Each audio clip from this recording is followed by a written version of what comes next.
Back to our top story, the firing of FBI Director James Comey and the mass hysteria that is followed by both the media and the Democrats. We've heard things like coup, impeachment, and cover-up. First, the mainstream media in total meltdown mode. There are many parallels to Watergate, but I have to tell you, I think all the way back to the Kennedy assassination to draw parallels. I was there, as you know. I have always felt if Lee Harvey Oswald had been put on trial, a lot of these conspiracy theories that are still circulating today would have been put at rest then. This is the kind of thing that goes on in non-democracies. I have not seen anything like this since October 20th, 1973, when President Nixon fired Archibald Cox, the Watergate special prosecutor.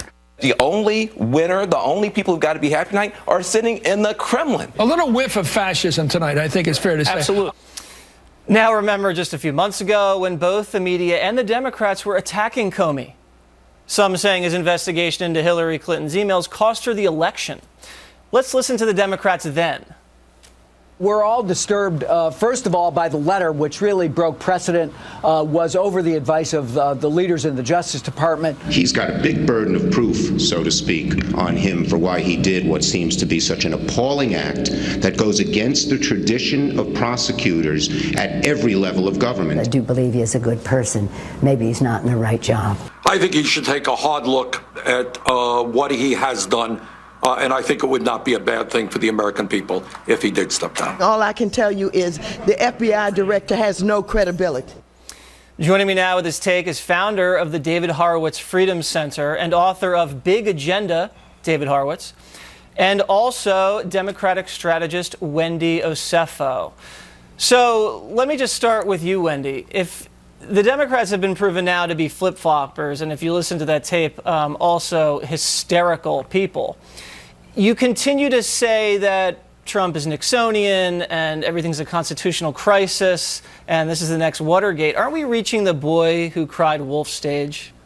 Absolutely not. And the Dems are not flip-floppers. Anyone who is a flip-flopper would actually be Trump and his administration. Wait a second, Wendy, how are the Democrats not flip-floppers? We just showed you tapes of them saying Comey is not credible and has to go, and then when Trump fires Comey, is he supposed to stay? You want a non-credible person leading the FBI?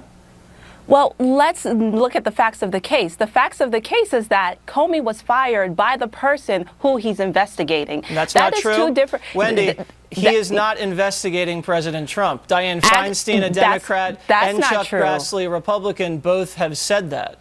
That's not true. What has happened is from July 5th until January 22nd, you see that Trump and Comey engage in this bromance almost. You even see Trump blowing him kisses. And then on March 22nd, once Comey says that he is investigating the Trump administration for possible collusion with Russia, next thing we know, on May 9th, Comey is canned. No, there is something wrong with this. You cannot sit here and say that, oh, we fired Comey because of recommendation from Rosenstein as well as Sessions, and then you have an interview with Holt, and then you say, no, I was going to fire him all along. And then Trump even goes ahead and says, I took into consideration Russia and the investigation of Russia when I was firing Comey.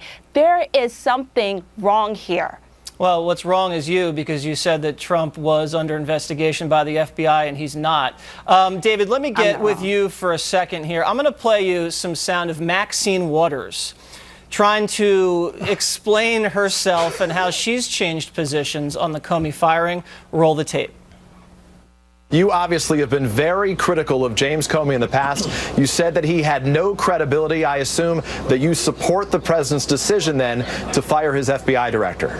No, I do not necessarily support the president's decision. So, Congresswoman, respecting that, to be clear, you believe it would have been better to keep in place an FBI director who you said had no credibility to oversee this investigation than to find someone who you think would be a better choice? This president basically has interfered with an investigation where he may be implicated. That's outrageous, and that's why we're having so much of a conversation about it today. Everybody is talking about it because this is highly unusual.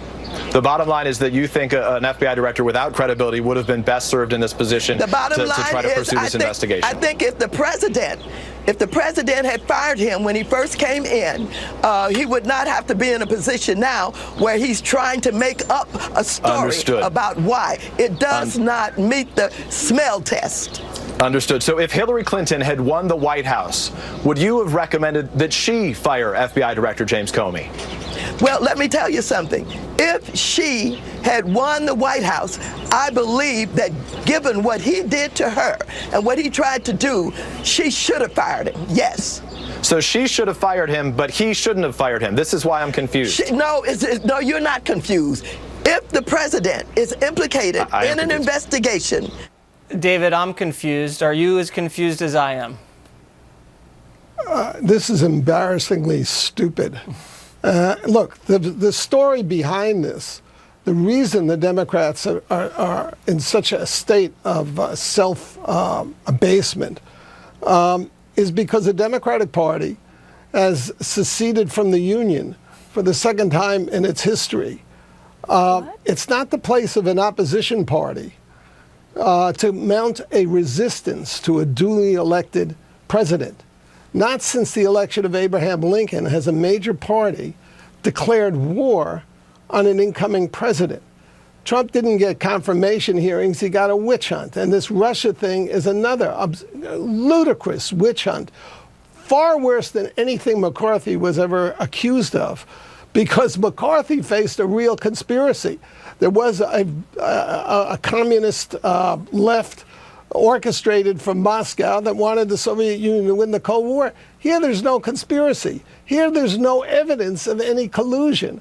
And it's ludicrous, again, to even think that there is. Yeah, Wendy, let me just get you to react real quick. David, hold on. So, Wendy, we haven't seen any evidence so far of any collusion between Trump and Russia. What we have seen evidence of is collusion between the Democrats and the media.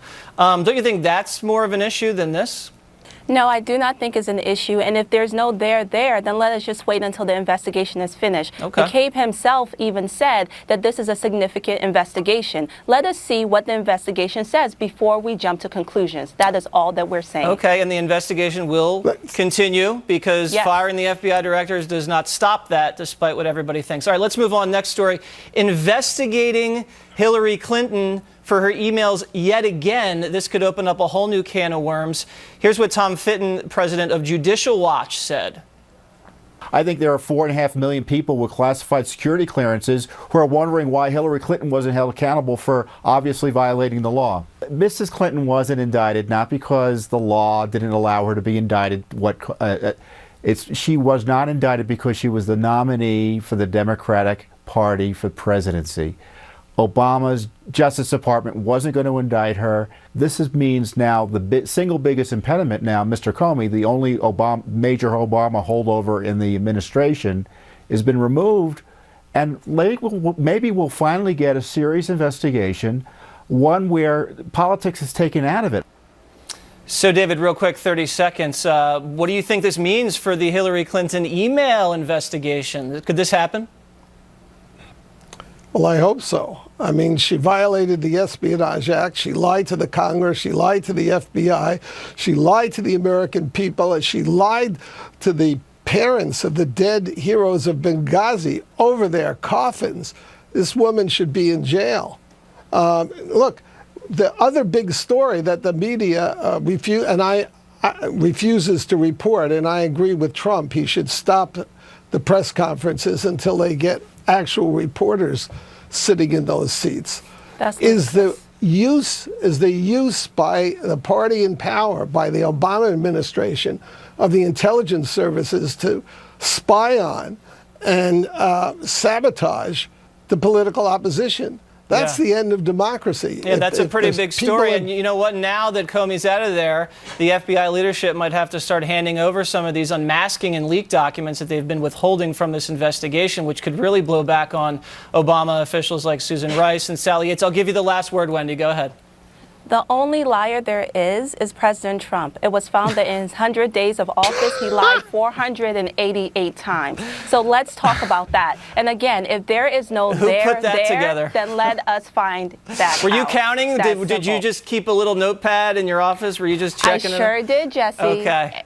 All right. I'd like to see that sometime. Thank you guys very much. You're welcome. All right. Thank up you, next, Jesse. Coach Bobby for